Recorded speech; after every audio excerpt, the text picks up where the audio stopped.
La focalisation ou bien le point de vue.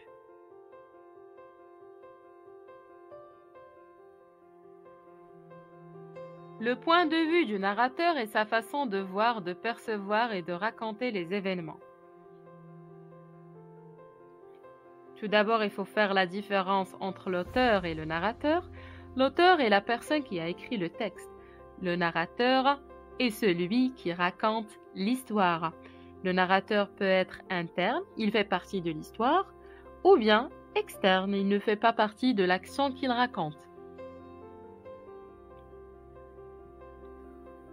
On distingue trois types de focalisation. Focalisation interne, externe, zéro.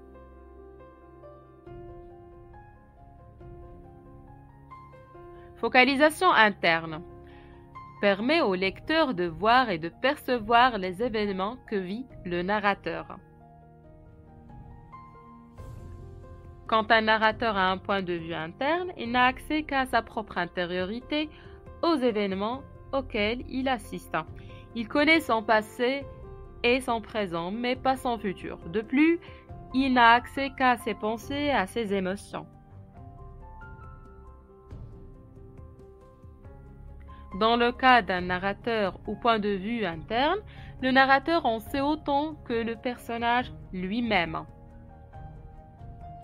Focalisation externe permet au lecteur de suivre les événements de l'extérieur sans avoir accès à l'intériorité des personnages.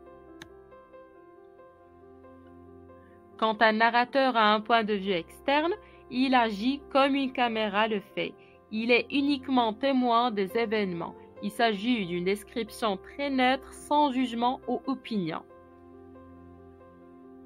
Dans le cas d'un narrateur au point de vue externe, le narrateur en sait moins que les personnages. Focalisation zéro ou bien le point de vue omniscient. Le narrateur sait tout, voit tout, tout est raconté, on connaît leurs sentiments, leurs pensées et leurs souvenirs. Extérieur à l'histoire. Le narrateur détient toutes les informations. Il connaît les actions, les pensées et les perceptions de tous les personnages, ainsi que le passé, le présent ou le futur.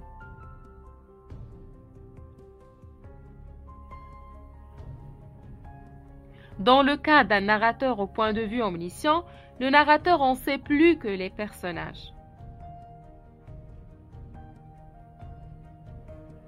Et merci pour votre attention. Created using Powtoon.